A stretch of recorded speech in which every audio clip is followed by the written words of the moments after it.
नमस्कार दोस्तों, Radhe Radhe. Myself CA Atul Agarwal, all India rank 1 of CA final May 2018 exams. I am also a gold medalist in direct taxation and audit. साथ के साथ मेरा CA CPT जो था उसमें भी ऑल इंडिया रैंक 13 था। इसके अलावा CA इंटर में भी मेरा ऑल इंडिया रैंक 23 था। इसके अलावा मैं लास्ट 1.5 ईयर से CA फाइनल की SCMP, DT और इंटरनेशनल टैक्सेशन के regular face to face batch ले रहा हूँ।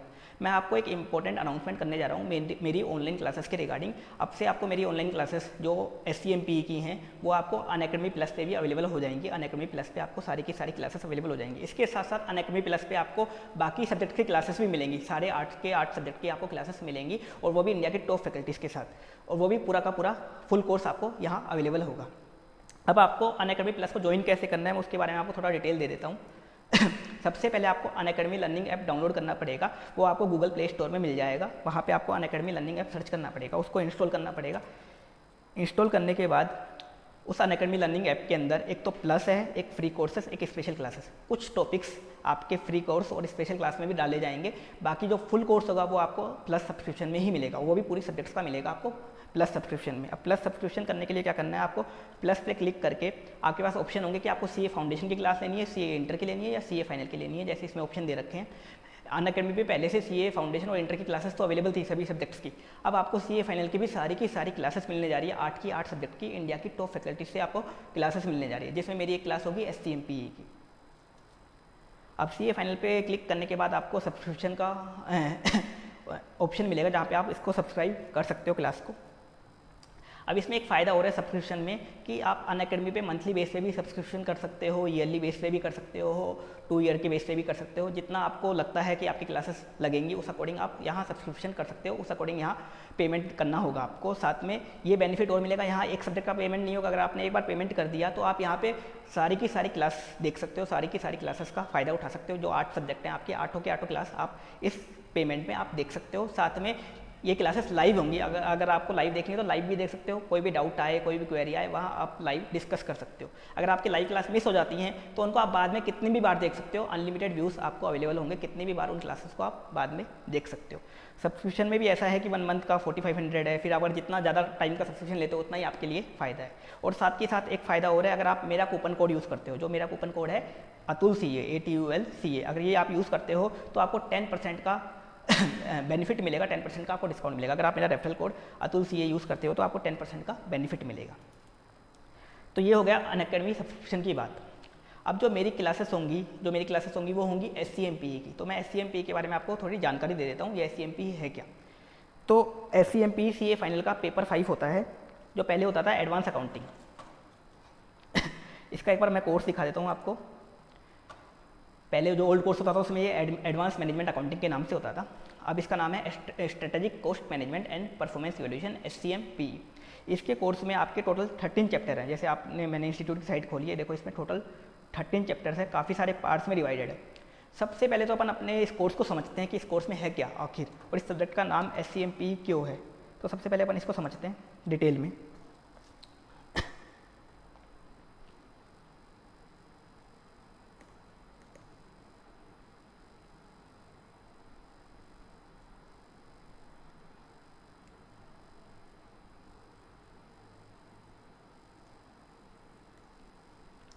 तो मैं SCMP के बारे में आपको थोड़ी जानकारी दे देता हूँ।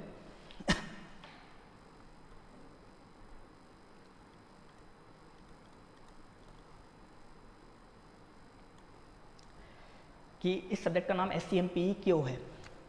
तो आप जानते होंगे कि जो टाइप्स ऑफ अकाउंटिंग होती है, मेनली 3 तरह की टाइप्स ऑफ अकाउंटिंग होती है।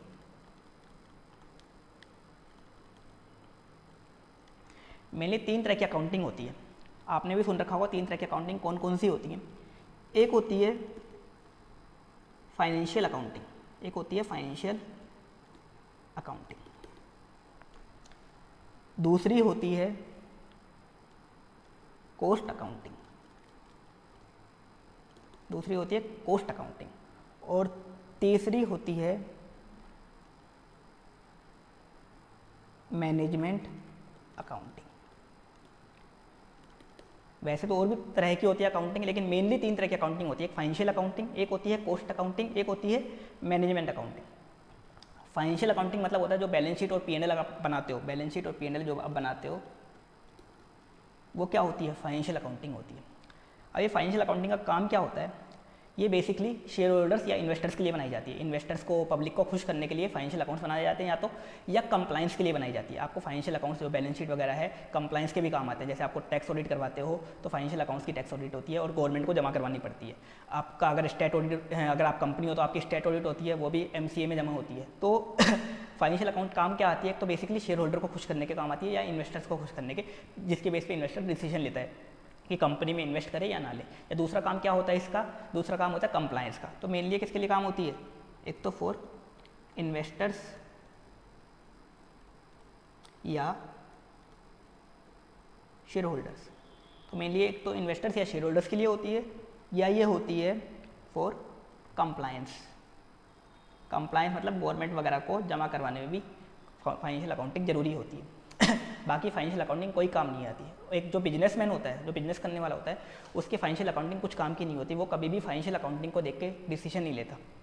अगर फाइनेंशियल अकाउंटिंग को डिसीजन, अगर कोई बिजनेसमैन फाइनेंशियल अकाउंटिंग को देख के डिसीजन लेता तो आज जो ओला है, उबर है, जोमेटो वगैरह है, ये कब का बंद हो चुकी होती। क्यों बंद हो चुकी होती? आप इनके फाइनेंशियल उठा के देखना, इनके बैलेंस शीट और P&L अकाउंट उठा के देखना, आपको पता चलेगा कि ये करोड़ों के लॉस में है, फिर भी चल रही हैं। तो अगर बिजनेसमैन इनके लॉस को देख के डिसीजन लेता, फाइनेंशियल के लॉस को देख के डिसीजन लेता, तो आज वो अपना बिजनेस बंद कर चुका होता। तो फाइनेंशियल अकाउंटिंग बिजनेसमैन के लिए काम की नहीं होती, वो बस किसके काम की होती है, इन्वेस्टर्स, शेयर होल्डर्स के काम की होती है। वो उसको देख के देखते हैं कि कंपनी में इन्वेस्ट करना चाहिए या नहीं चाहिए, या कंप्लाइंस वगैरह के काम की होती है। बिजनेसमैन के लिए फाइनेंशियल अकाउंटिंग ज़्यादा काम की नहीं होती। फाइनेंशियल अकाउंटिंग के लिए आपके कोर्स में एक अलग से सब्जेक्ट है, जो पेपर 1 होता है आपका फाइनेंशियल रिपोर्टिंग का, वो अलग से दे रखा है। दूसरी होती है कॉस्ट अकाउंटिंग। दूसरी होती है कॉस्ट अकाउंटिंग। ये काम आती है कॉस्ट डिटर्मिनेशन की।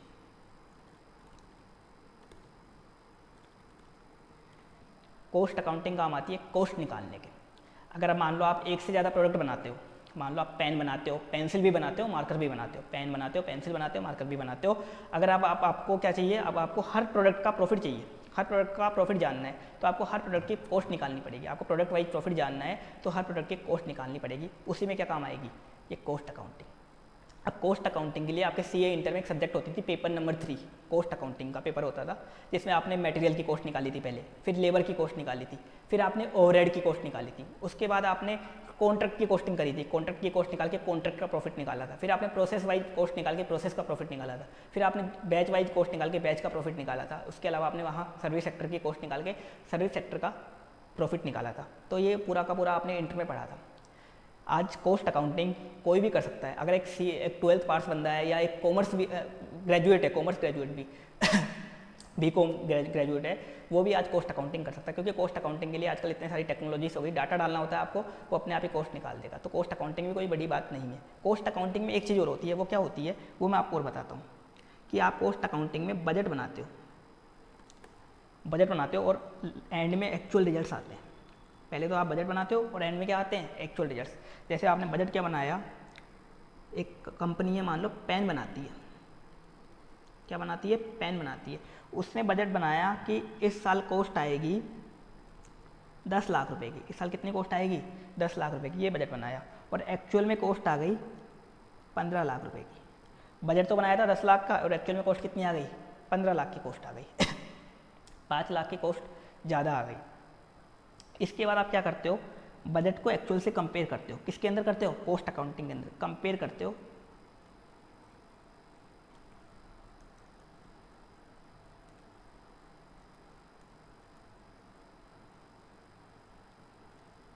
कंपेयर करके आप क्या करते हो, वेरिएंस निकालते हो।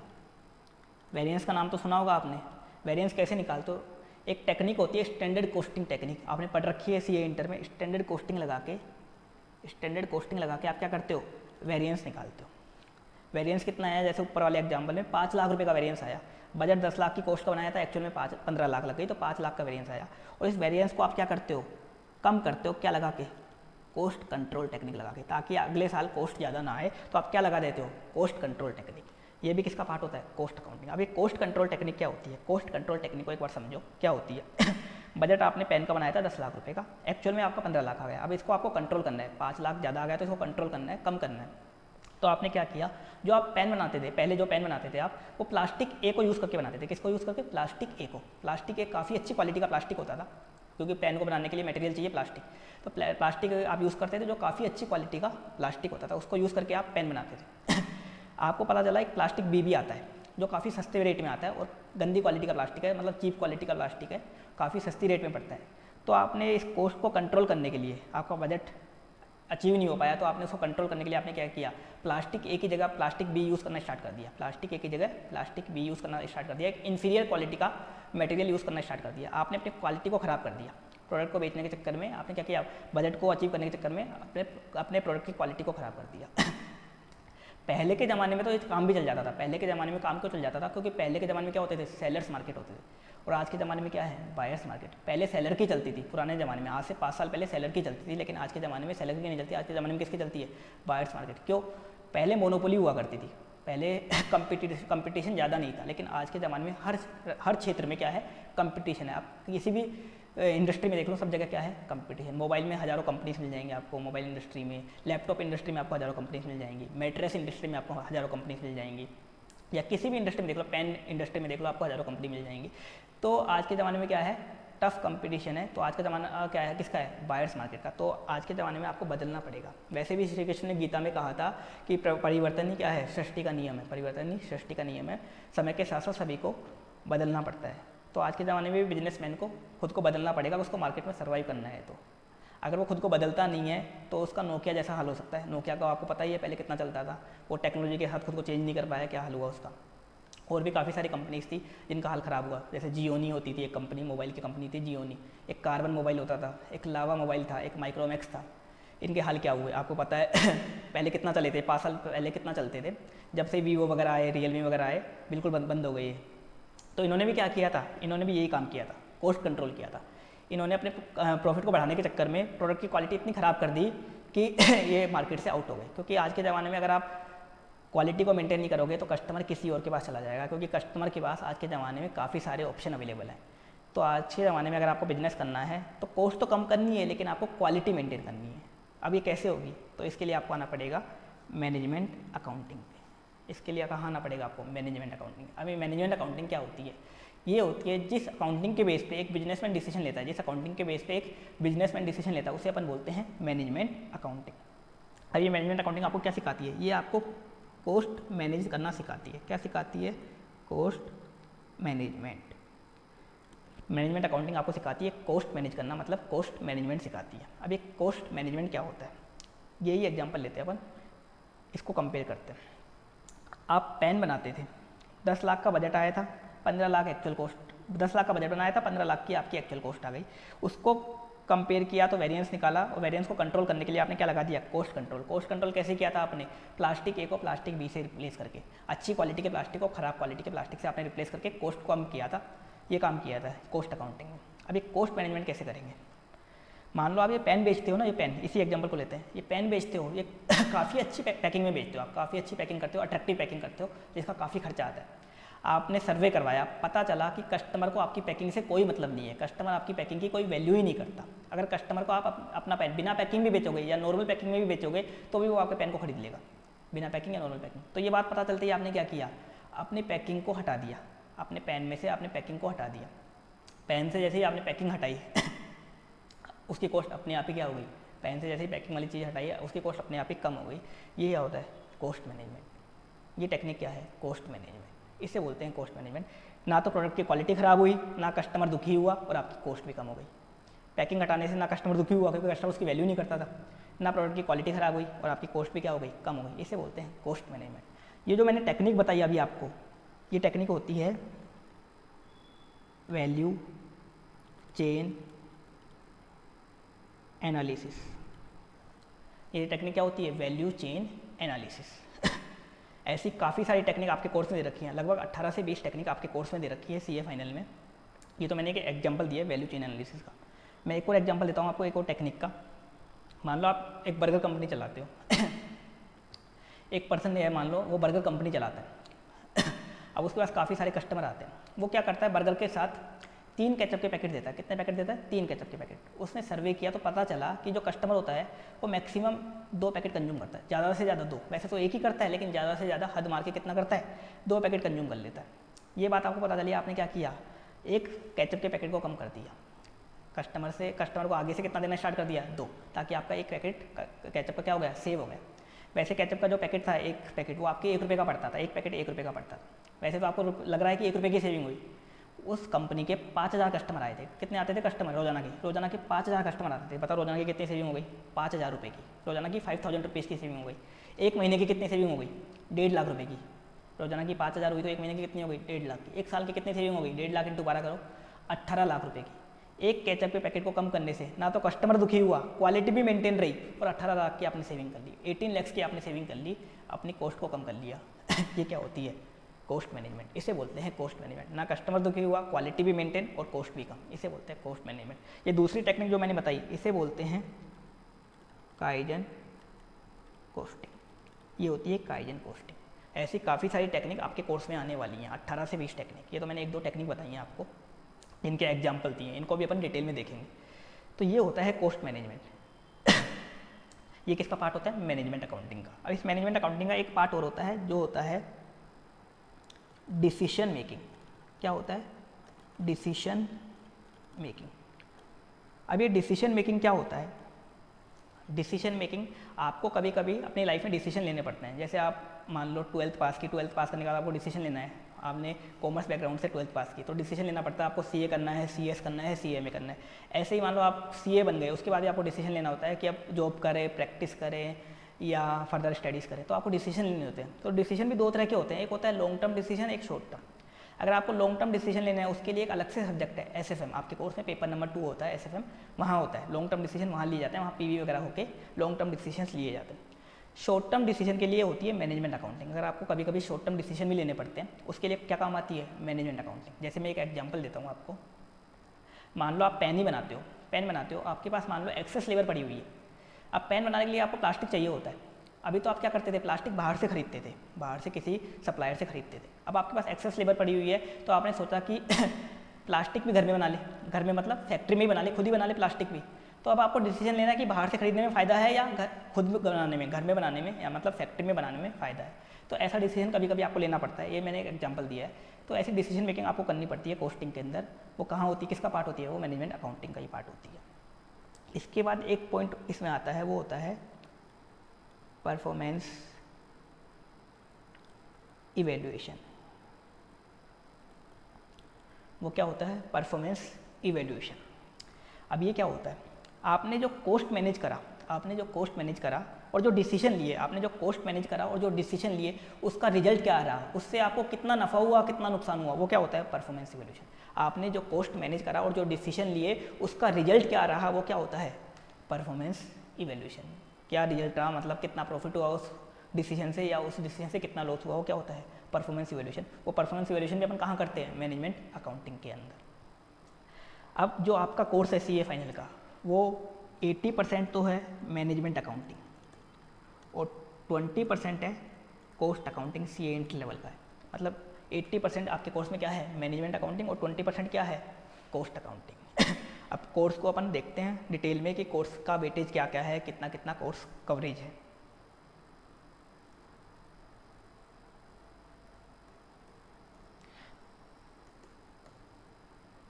तो एक बार मैं फिर से बता देता हूँ, 3 तरह की अकाउंटिंग होती है, जो आप भी जानते हो। एक फाइनेंशियल अकाउंट, दूसरा कॉस्ट अकाउंट, तीसरा मैनेजमेंट अकाउंट। फाइनेंशियल अकाउंट आता है इन्वेस्टर्स के काम या कंप्लायंस के काम। इसके लिए अलग से आपके कोर्स में सब्जेक्ट है, सीए फाइनल का पेपर 1 है जो फाइनेंशियल रिपोर्टिंग का। इसके लिए आपको इंड एएस, एएस वगैरह फॉलो करने पड़ते हैं। ये बिजनेसमैन के काम नहीं आता, बिजनेसमैन इसके बेस पे कभी डिसीजन नहीं लेता। दूसरा कॉस्ट अकाउंटिंग कॉस्ट निकालने के काम आता है। अगर आपको कॉस्ट निकालनी है किसी प्रोडक्ट की, उसमें काम आता है कॉस्ट अकाउंटिंग। साथ के साथ कॉस्ट अकाउंटिंग में आप बजट बनाते हो, एक्चुअल के साथ कंपेयर करते हो, फिर वेरिएंस आते हैं, वेरिएंस स्टैंडर्ड कॉस्टिंग लगा के आप वेरिएंस निकालते हो और उस पर कॉस्ट कंट्रोल टेक्निक लगा के कॉस्ट को कंट्रोल करते हो, जबरदस्ती कॉस्ट को कंट्रोल करते हो, क्वालिटी को खराब करके।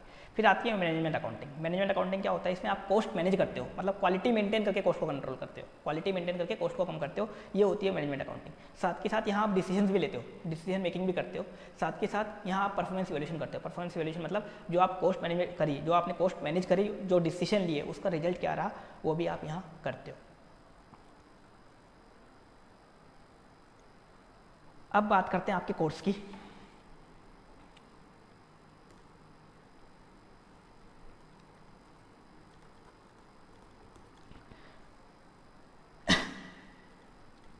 सब्जेक्ट का नाम है आपका स्ट्रेटेजिक कोस्ट मैनेजमेंट एंड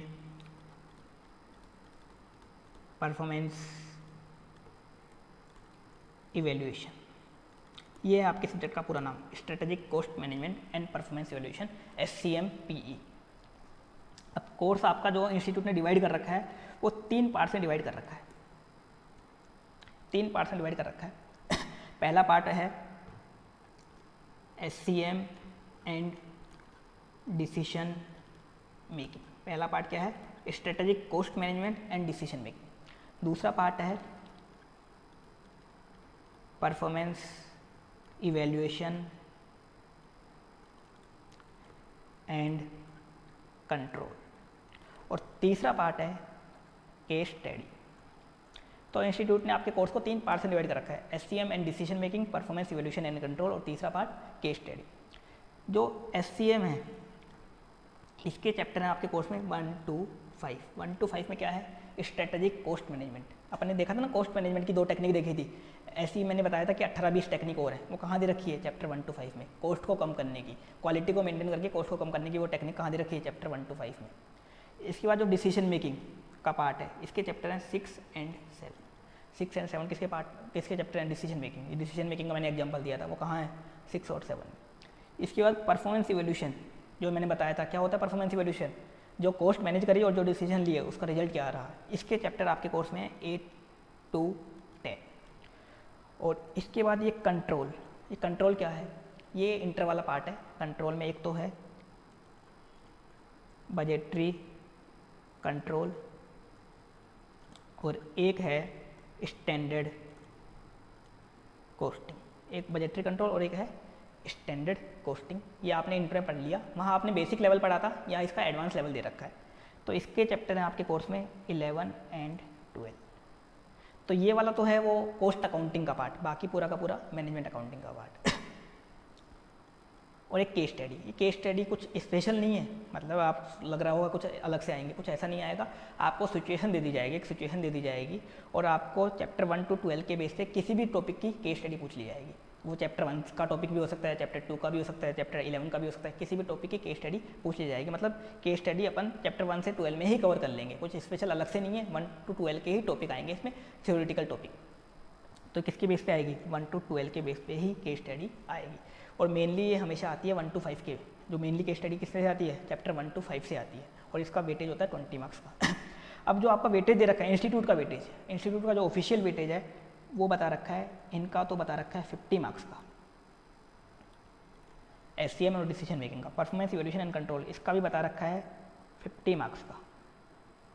और जो केस स्टडी है इसका वेटेज बता रखा है 20 मार्क्स का।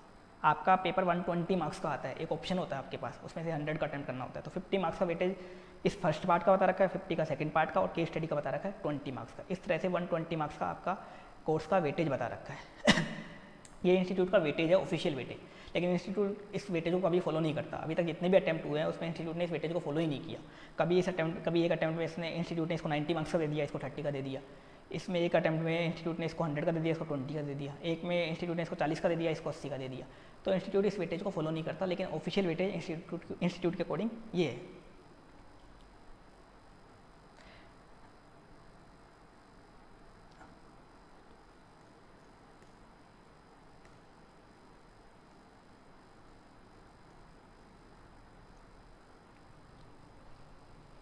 तो ये रहने वाला है आपके कोर्स का वेटेज।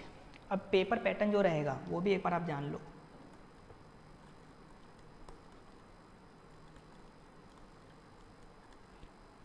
आपके एग्जाम में टोटल 6 क्वेश्चन आएंगे।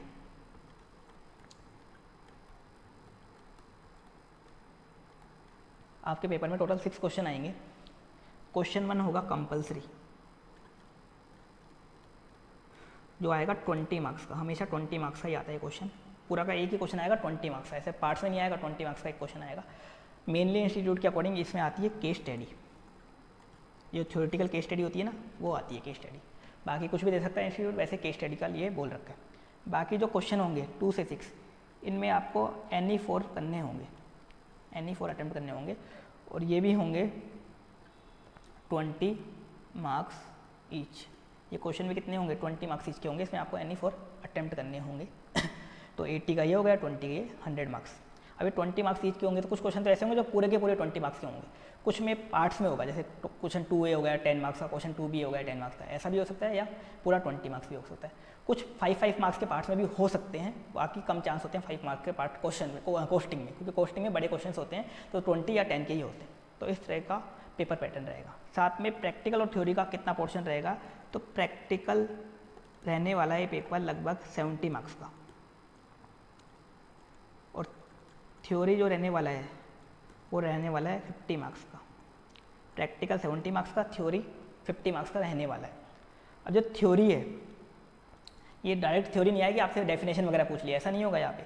यहाँ एनालिटिकल थ्योरी आएगी, एनालिटिकल होगा, जिसमें आपके या तो केस सिनेरियो पूछा जाएगा या पूछी जाएगी आपसे केस स्टडी, या तो केस सिनेरियो या केस स्टडी। केस स्टडी बड़ी होती है जो 20 मार्क्स की आती है, केस सिनेरियो छोटा होता है जो 5 नंबर का भी हो सकता है, 10 नंबर का, वो छोटा सा होता है। तो या तो केस सिनेरियो पूछा जाएगा या केस स्टडी, ऐसे नहीं डायरेक्ट थ्योरी आएगी, ऐसा नहीं आएगा, एनालिटिकल थ्योरी आएगी। तो इस तरह का इंस्टीट्यूट का वेटेज है, 70 मार्क्स का प्रैक्टिकल और 50 मार्क्स की थ्योरी। आपको इसके लिए क्वेश्चन बैंक प्रोवाइड करवा दिया जाएगा, जिसमें थ्योरी के क्वेश्चन, प्रैक्टिकल सारे क्वेश्चन आपको मिलेंगे। इंस्टीट्यूट के जितने भी क्वेश्चन अभी तक के वो सारे आपको मिलेंगे। तो ये था कोस्टिंग का पेपर पैटर्न। कोस्टिंग का अपन ने देख लिया, SCMP का नाम कहाँ से आया। तो SCMP एक मैनेजमेंट अकाउंटिंग का पार्ट है, पूरा का पूरा क्या है, एक तरीके से SCMP मैनेजमेंट अकाउंटिंग है। Strategic cost management, performance evaluation, वो क्या है, एक तरीके से मैनेजमेंट अकाउंटिंग। आपके कोर्स में भी क्या है, मोस्टली मैनेजमेंट अकाउंटिंग ही है। पेपर पैटर्न अपन ने देख लिया, तो होप सो आपको क्लास अच्छी लगी होगी। अब आपको जो कुछ इंपॉर्टेंट टॉपिक्स है नवंबर 20 के लिए, वो चैनल पे अवेलेबल हो जाएंगे। जो अनअकैडमी का स्पेशल चैनल है, CA फाइनल का अलग से चैनल है, उस पर अवेलेबल हो जाएंगे काफ़ी सारे इंपॉर्टेंट टॉपिक्स। बाकी आपको पूरी क्लासेस लेनी है, उसके लिए आपको सब्सक्रिप्शन लेना पड़ेगा अनअकैडमी का। अगर आप मेरा कोड लेते हो, अतुल CA यूज़ करते हो, रेफरल कोड, तो उससे आपको 10% का वहाँ बेनिफिट मिल जाएगा, और वहाँ आप सारी की सारी क्लासेस देख सकते हो। ऑलमोस्ट सभी फैकल्टीज़ की आपको वहाँ क्लासेस मिलेंगी, और 8 सब्जेक्ट के आपको वहाँ क्लासेस मिलेंगी। Thank you.